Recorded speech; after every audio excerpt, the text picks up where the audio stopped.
Well, good afternoon, everybody. Welcome back to another upload of It's a Dyer Thing. Rob here. Thank you very much for tuning in. First and foremost, don't forget to hit that subscribe button and then the notification. This way you'll always be up to date on all the stuff I do. Man, oh man, do I have to say, I absolutely love the cross-plane engine. Today, we are going to feature out onto the R7, the YZF-R7 2022. No, it's not my bike, but I've had the privilege to actually take this one up and assemble it, get it started. So you and I are going to actually hear for the very first time the cold startup on this particular YZF R7.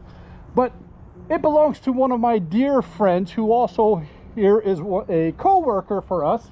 And well, I did a couple of things to it, and she's actually given me the permission to go and take it out for a test drive and to be the maiden voyage on her bike. So I am so lucky.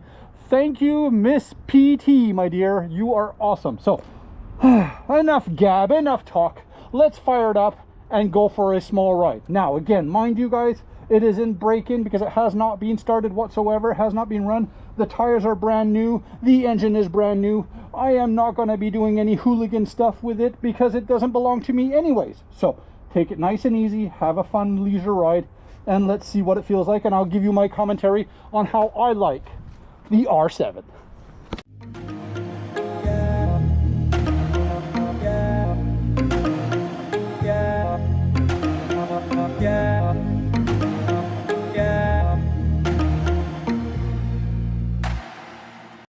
Well, I guess the first and foremost thing, I mean, it is dusty. You know what? It's been in storage for a little bit there. We just literally got it out.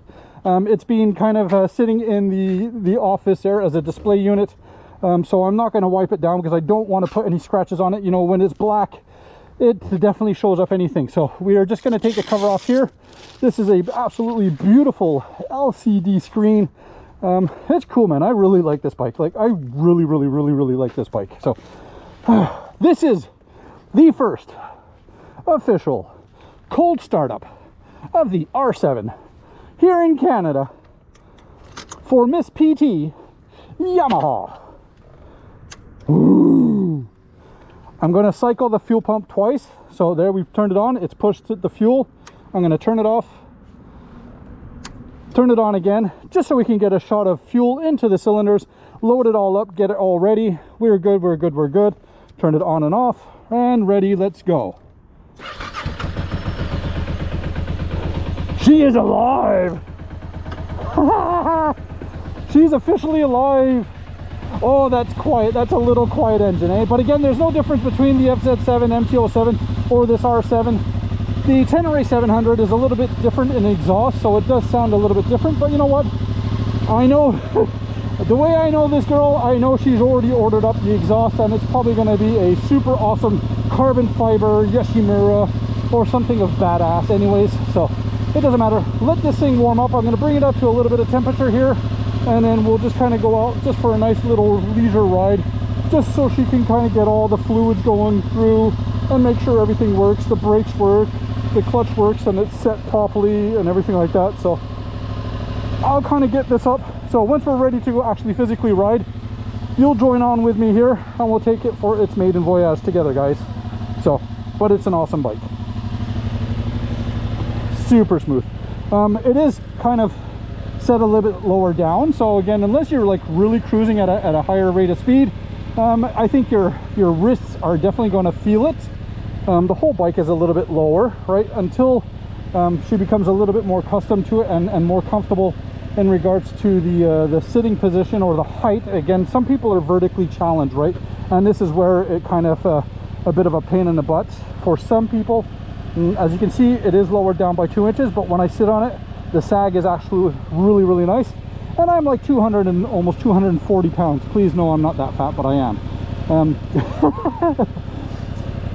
The screen is not bad. I mean, it's a bit tough to see when it comes to daytime riding. If there was like a way you could swap it out, it would be definitely nicer.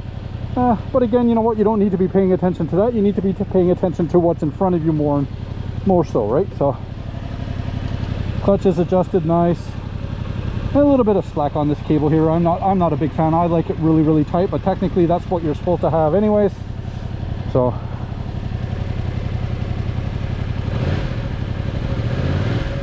oh, CP2 engine. I like it, a CP2 engine. It's so nice. We got almost E, so she's gonna have to go out and get some fuel. So let's fuel it. Oh yeah, the engine's nice and warm. Let's go. I'm too eager. I know she's supposed to be coming here during lunchtime there, so she could be showing up saying, "What are you doing to my bike?" No, but I'm kidding. Oh, what a nice little bike. Oh, we got the flash to pass. I would like to put this a little bit further down, but that's okay. I'll see what she likes. Ooh, ooh, I haven't been on a sport bike in a long time, man. The sitting position is so weird. Like it's a ooh. Oh, I like my clutch a little bit further out than that. I'm one of those very particular kind of riders, but I don't like stock levers either, right? So there we go. It's not bad. It's okay. It's definitely it's a bike you got to go fast just to get the wind to push you up there, right? So that's good enough. There we go. Let's zip her up. The maiden voyage of the beautiful little R7. What an awesome little fun bike. What am I going to do? I'm going to kind of go that way. Yeah. We're almost in the E, so it's not flashing. Let's go. I got to be careful because I'm a little bit heavier than most people. Nice and easy. Oh, you can see she likes to turn, man, for sure. Once you kind of lean over there, that steering wheel kind of goes nice. So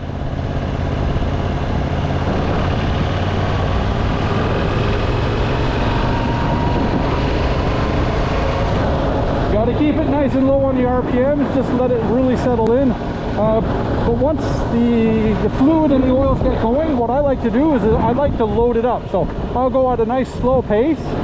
I'll put it into 4th gear and I'll hit the gas just to really load up the cylinders with some fuel and get it pushing and create some pressure and polish up the cylinders itself just to get it really up and going there. So we're doing around 40 kilometers an hour here. I'm in 4th gear, and what I would like to do is just kind of load it up. So this is what I do. Ready?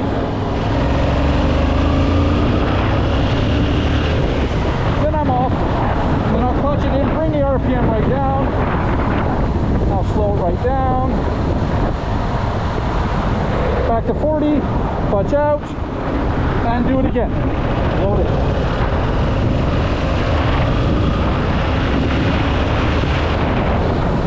And then off, and then just kind of bring it back down. Nice and easy. There we go. Oh, you can tell she really likes to turn. Alright, so we're running now, what, $1.78, so $1.79, 10 bucks of fuel. Here in Canada, it gets you around half a tank. So I think my tire pressure is maybe just a little bit low. I'm just going to go and double check that just to make sure. Because that will definitely change the characteristics on how it wants to lean over. It's that, or is it just me that I'm not used to running a sport bike? But anyways, for the most part, yeah, that's good. So again, thank you very much for tuning in on this, and hopefully yeah, you got to kind of enjoy as much of this as I did here. So we will definitely get a couple of rides out with Pauline. We got a lot of braking to do. We have to do 1,500 kilometers, so I'll be braking in my Tenere, she'll be braking in this. We'll get some nice street rides going on and just having some fun with the boys. We got another one as well. He just picked himself up a Tenere, so it's going to be quite a few of us all breaking it in, so nice and easy. No, we're not going to do some off-road with this thing there, but until next time, guys, y'all be good, be safe, have fun. Don't forget, keep it covered. All right.